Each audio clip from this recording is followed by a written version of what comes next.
So we missed one misunderstanding or persistent noncompliance topic earlier in the summary.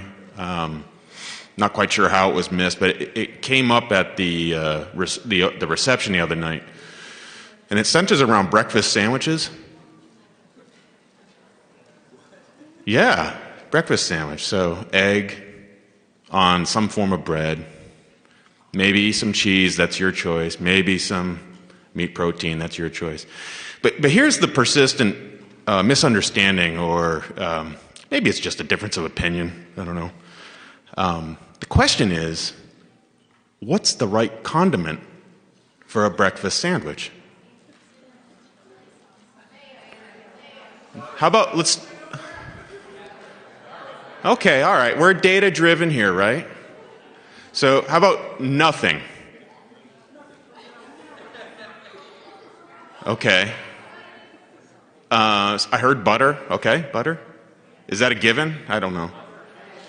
Okay. How about ketchup? Oh, Jim. I'm not sure where Wikipedia's getting their numbers, man. All right, but wait, Jim and I had a chat about this. Mayo? Oh, mayo beat ketchup here at NECAF's 2023. Now here's a ringer. Dijon mustard? Okay, 2, 3. What did we miss? Sriracha. And separately, Frank's. Okay. Wow. Hot sauce for sure. What did we miss? Salsa? Salt and pepper's okay, right? Yeah. All right. I'm glad we got that cleared right up. We're going to jump into breakout groups for the afternoon, for the rest of this morning before lunch. We had planned to have a recap of the novel approaches to education. We were running a little bit behind this morning, and also noting that there may be some weather this afternoon, so trying to get that time back and get ahead of ourselves. So we're going to start with what we've called Breakout Group C.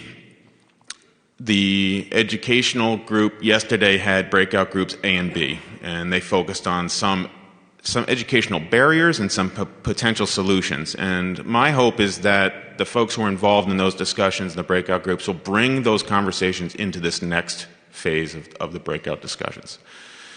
In Breakout Group C, for C and D, we're going to be self-selecting breakout groups. Yesterday we assigned them. And what you see up here behind me are the tables in the room, and they each have a tent card on them. They're numbered 1 through 15.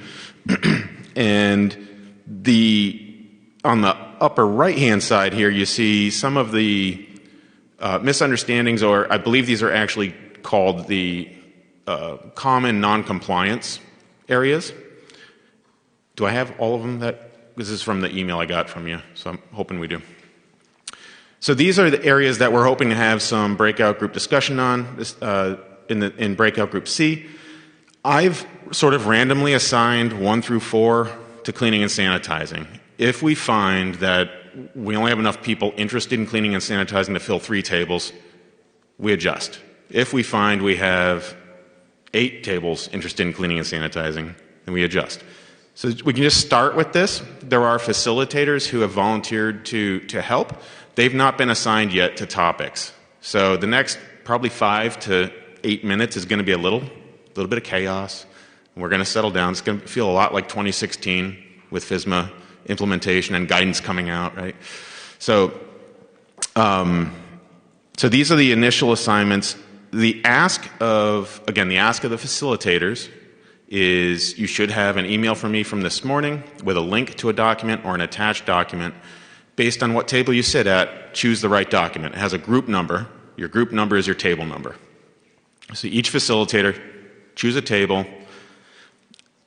Everybody else, choose a table with a topic that you think is where you want to be.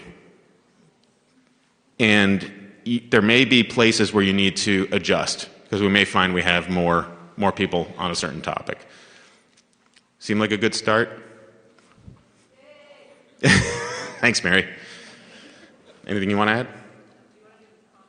Yeah. Okay. And yeah, good idea. Before we actually do the breakout, so Breakout Group C is where we're coming back together, right? We have a group that's been focused on regulatory challenges. We have a group that's been focused on educational challenges, and there's a lot of overlap. I'm sure many points in the discussions had overlap. This is where we're deliberately coming back together, and we want to continue the panel discussion, and we want to build on the topics raised during the panel discussion this morning, but also the educational breakout groups A and B from yesterday. There's also an opportunity to explore new ones that have come up. And you have prompts in your breakout group documents. What rings true from the discussion so far for you? What is surprising? What else have people experienced? And what ideas from yesterday are relevant to this finding?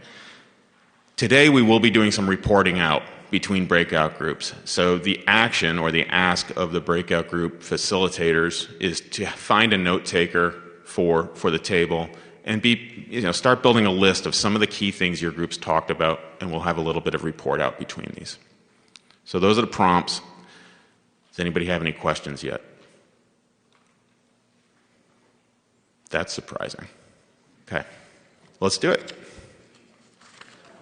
Okay, sorry, Elizabeth and I kept going on the breakfast sandwich conversation. We lost track of time, but it's actually time to do a little reporting out.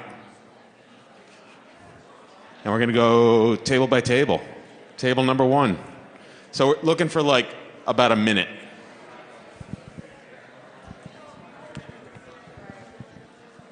Okay, so at our table we had a very productive discussion about cleaning and sanitizing. We mentioned some of the things in inspectional findings. Could be monitoring wash water for sanitizer levels, what the difference between cleaning and sanitizing is for the farmers, and additional training opportunities that we could present to them on the differences and the proper techniques and proper ways to do that. We talked about having some cultural barriers when it comes to hand washing and different proper techniques, and then as well as having a proper setup or an area to do washing, cleaning, sanitizing of produce bins and produce equipment. Some people wash in driveways or in areas that might not be effective. After you clean it and sanitize it, it gets contaminated again. We also discussed having templates for records available to the farmers to hand out to them. That way they can make sure that you have somebody set up for record keeping on the cleaning and sanitizing of what happens on that farm. Okay. Chris, Thank you, Justin. Getting rounds of applause. I'll go.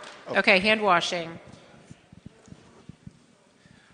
Okay, so we talked about hand washing and worker hygiene. And first I was surprised that there's only 4 of us interested. So one thing we talked about was the farm culture. The ability to get people to open up to changing cultures or accepting, new aspects of this, especially with older farms that might be multi-generational, who, know a time when nobody cared about this stuff. And the importance of those people in authority to model this behavior and, washing their own hands in front of other folks. We also talked about the availability of hand washing stations and porta potties,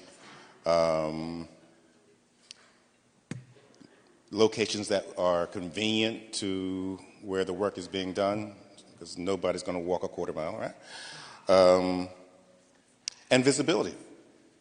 So, having those places where people can, see and be seen that they're washing their hands or doing things right. And also just kind of trying to get people to understand the importance of hand hygiene and personal hygiene.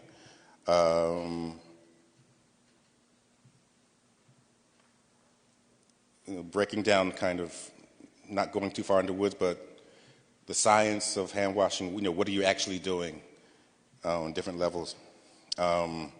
Maybe making some things available like videos or whatnot. We also talked about the importance of communicating the fact that they're not just protecting themselves, but it's just a kind of a public health thing. You're protecting yourself as well as protecting other folks when doing this. And we also talked about the further challenges of larger operations that have lots of employees with high turnover, and the challenges of getting folks trained in those situations. And we also talked about the importance of convenience and the lack thereof. So the more convenient something is, the more likely it is that people embrace it. And also maybe finding a way of rewarding people who do what they're supposed to do. Sorry.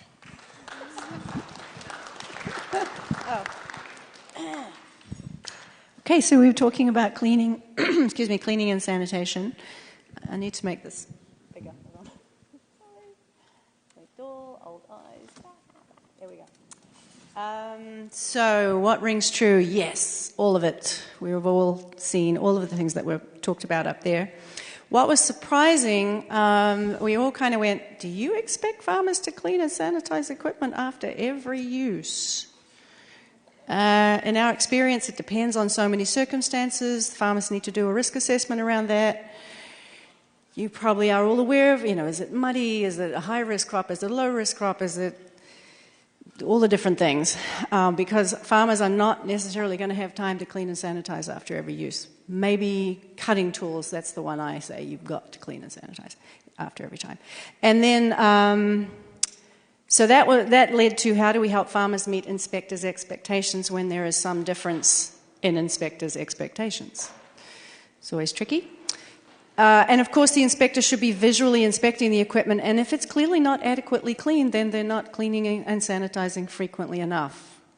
So that would come in the OFRR, it could come during the inspection. And then what else have people experienced? So many things, but one of the things that was a little confusing is what we usually see is people using sanitizer to clean rather than soap to sanitize. Maybe that's what they actually meant to say, but that is definitely very, very frequently the case. And also thinking that if they treat their water with Sanidate, either to have it be potable or because they're washing produce, they think they have enough sanitizer in the water to be sanitizing surfaces. And then Billy was talking about going to a farm, realizing the converted washing machine lettuce green spinner was not getting cleaned frequently enough, and he went back there and he cleaned it for them. It took an hour, which is a long time if you have to do that every day. And one of the things that I love is he used soap. They weren't using soap, and it made a huge difference. The color was actually white again, as opposed to that nasty grayish green color. So doing that with the farmer and showing, okay, you scrub with soap, see the difference, right? That's reinforcing our own, we say it, we need to do it to know that it actually works as well. There were a lot of other things. Is there anything anyone else wants to add? Okay. Another chance to.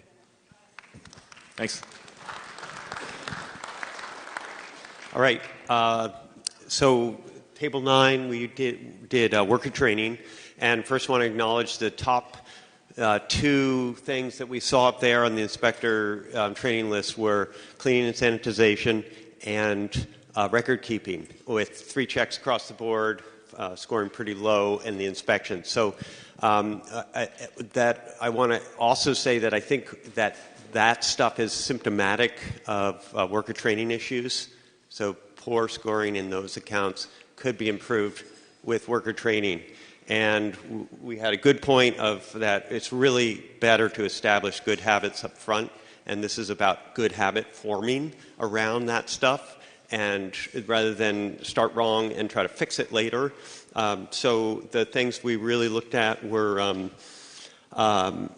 that crew culture is very much behind this, and that leads to both sort of training for crew culture, so assessment of your crew culture, maybe in the trainings, talking about how to address that, hiring and retention of crew, so high crew turnover really erodes good SOPs and habits, good habits, and starting right, and manager training and delegation around stuff like that, really, really key. So that's the pre-planning. And then also the produce safety context and risk assessment, so training around how to assess if things need to be cleaned or what some of the risk flows are, like those sort of the produce risk sunglasses, if you will. Looking at your farm through that lens will really help address some of that, like the good habit forming and understanding around some of those key issues. So anything else I missed there that anyone wants to add? Okay.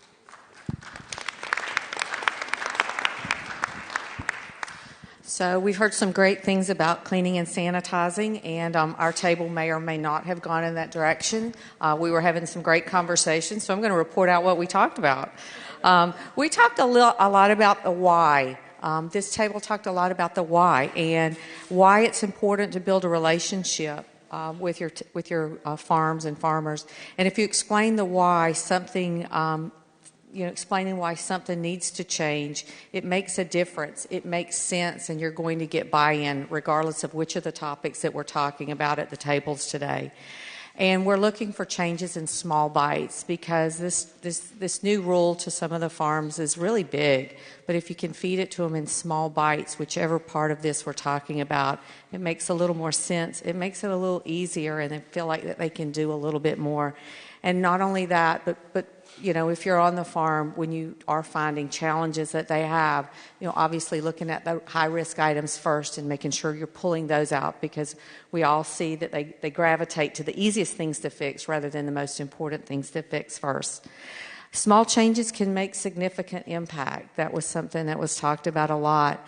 And just basically having the mindset of let's improve on what you're doing. We're not necessarily changing what you're doing. Let's see how we can improve on what you're doing.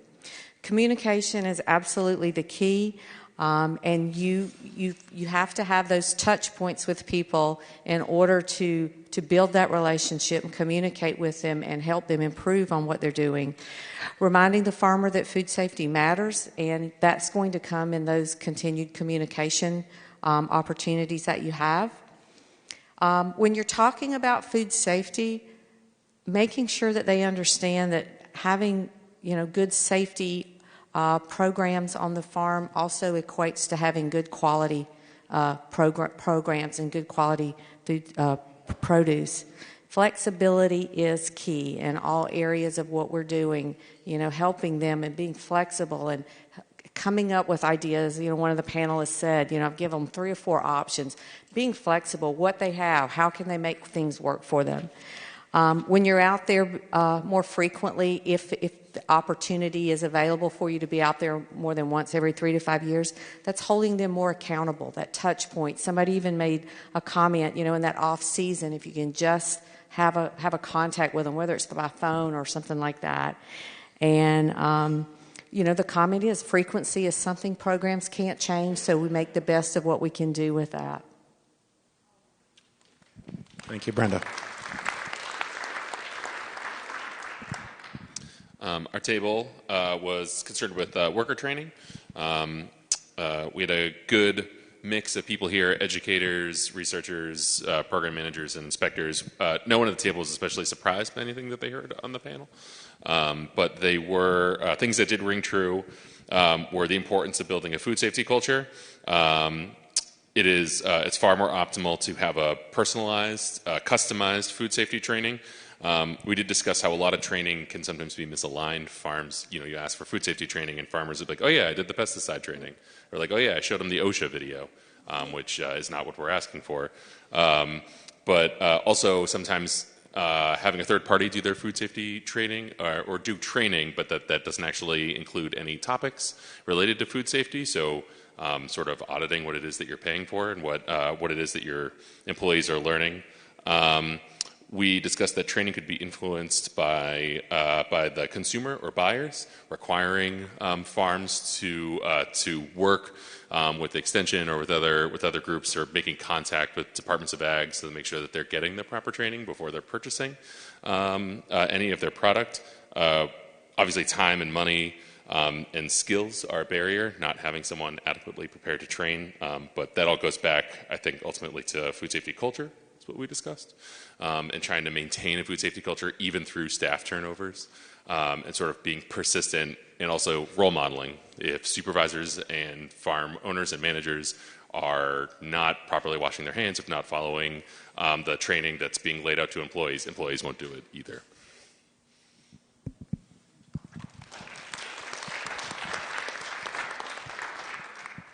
Hello. We were also a cleaning and sanitizing group. I think similar to what we're hearing is building that food safety culture to have the buy-in is a major factor in growers understanding the importance of cleaning and sanitizing. And then I think also having a personalized conversation with specific farms would be helpful as well. We also discussed that it's difficult to convey, how points of recontamination might come up and the flow of the operation, and just, you may go through and have everything extremely clean, and you have one factor and that, kind of negates all the other work you've done. So just, again, I think having that personalized approach and kind of going through with the grower and helping them to understand what cleaning and sanitizing really means and how that might impact their farm and their product.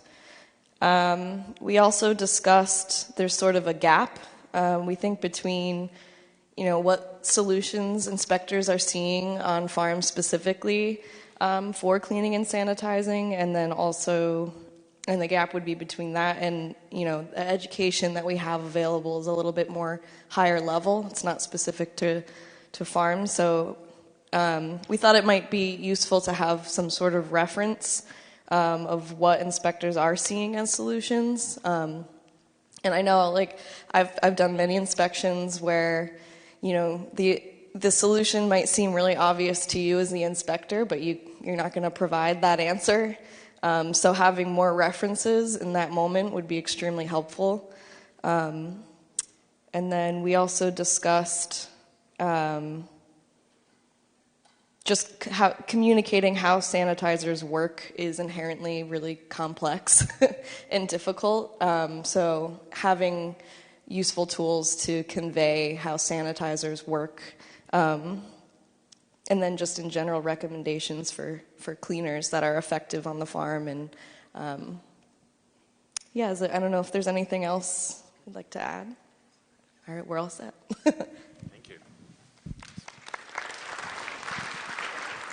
So we were a small but mighty group, and we discussed records. So what rings true, we discussed about having the right records or the correct records, understanding the bare minimum for record keeping, growers that kind of fake their way through records, or you show up and they just finished filling it out this morning or last night. Records aren't in the right format. Not everyone knows that there are templates available for them to use for record keeping. Too much worker training at once, being overwhelming. Managers are overwhelmed with their responsibilities that they have. So kind of record keeping kind of gets pushed to the bottom of the to-do list, I guess. And time and labor are major issues right now. We discussed, especially like in New York. And let's see, turnover of employees is problematic right now, and even regulators are experiencing that, especially in Connecticut.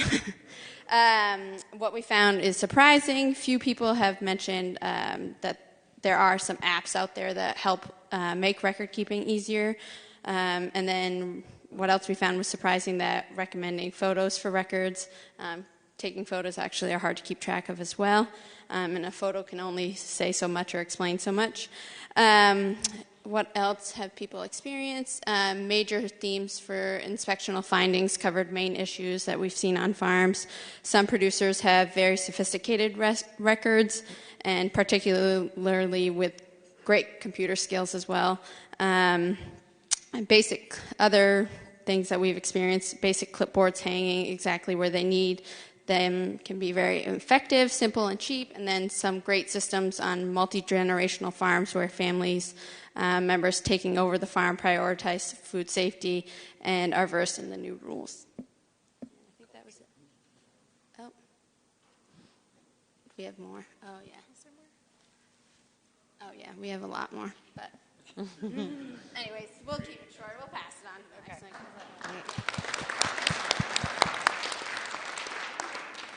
Hey, our group talked about equipment, tools, and buildings, and we had a lot of great discussions, but we really kind of focused on encouraging growers to make small changes in meeting growers where they're at with their equipment, tools, and buildings. We know that there are lots of pieces of equipment that are difficult to clean. One suggestion that Ananda made that she makes to growers at times are, what color was that brush when you got it? And what color is it now? And if it's a different color, maybe it's time to change those brushes or that piece of foam. I really like that. We also talked a little bit about some simple changes that people might be able to make around pest management or pest monitoring, not putting your traps for vermin in your pack house because we don't actually want to invite the pests inside to where the produce is.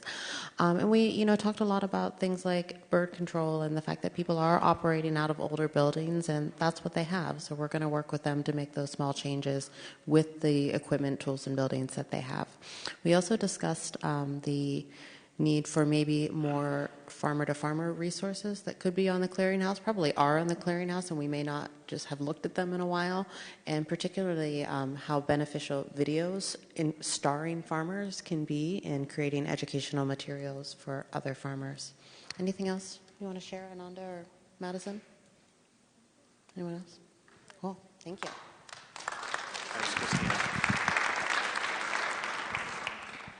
On, right? Am I on? Okay.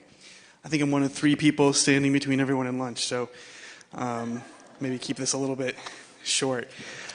Also, equipment, tools, and buildings. I think, remarking at the conversation that we had, I see that this is a topic that's at the crossroads of potentially inexpensive improvements and very expensive improvements, and also at the crossroads of, we're talking about things that are at the crossroads of quality and food safety coming into conflict sometimes. We talked about like packing house examples where, maybe the pressure is a very short season, and we're talking about, to even go to what rings true, what's surprising is old equipment. So really, no, I mean, we're seeing a lot of that. Nothing is surprising from what we've heard. We're definitely seeing that, and so what we're talking about is equipment that breaks down. And so what happens then? What's the focus on the repairs? It's probably not always what's the food safe repair. It's what gets this packing line going again, generating, money, not having downtime. And so then that's where the thought of like, what are some small things that could be thought of about the materials used when making those repairs that, could be, non-porous materials, something that makes more sense for food safety than, say, duct tape and packing foam and that kind of thing. So other than that, I think another topic that just, that we touched on a bit in our discussion was the kind of things in buildings that relate to, looking up, condensate, where pests are going to hang out, those kinds of things. Just more awareness of that. And with that, I'll pass it on.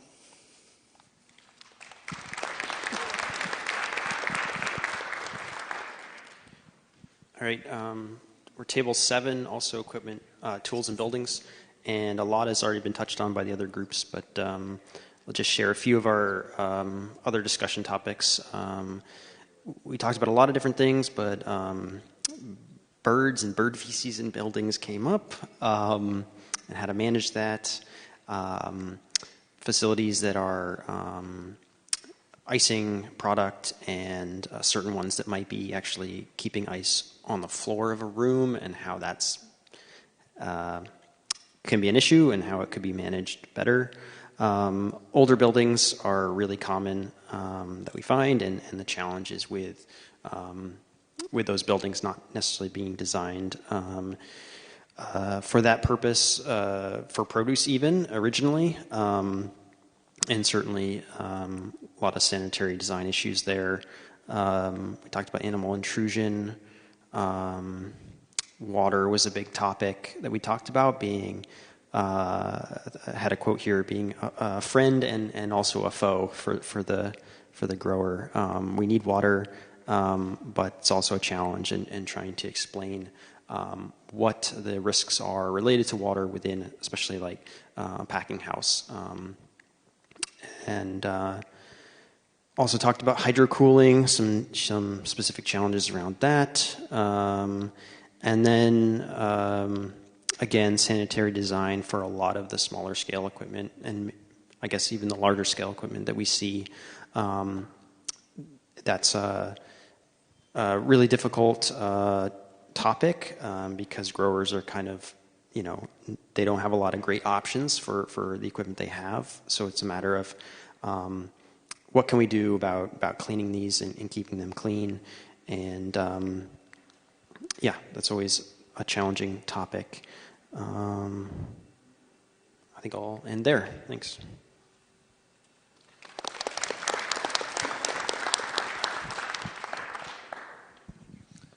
We had a group of all regulators, so we discussed subpart L, specifically buildings, and the associated subpart I, pest control and exclusion of pests, and the various levels of steps that were or were not taken in different cases to exclude pests, and the educational, the inspection, and educational opportunities that could result from all those various levels of effort to or not to exclude pests from enclosed buildings. And then we discussed drip condensate and the problems with that, and sometimes it's a recurring issue every visit, which led us to the topic of audits. And we know farms where it's been a problem with one or two inspections, and then when you look at the audit history, it's a problem going back forever in the audit history. So there's educational opportunities there, obviously, to facilitate change. And then our facilitator dropped the ball and we started talking about qualified exemptions. Thanks, Aaron. Sounds like great discussions. So we're going to break for lunch for about an hour. When you come back to the tables, there will be evaluation forms on the tables. I know some folks may need to leave right after lunch or even now. But we do want to stress how much we value the evaluations and the feedback, and it's really important to continuing to shape this meeting every year. So please do fill one out and get it to us, and we'll be returning them back here. Is that where you want them? Okay. Thanks.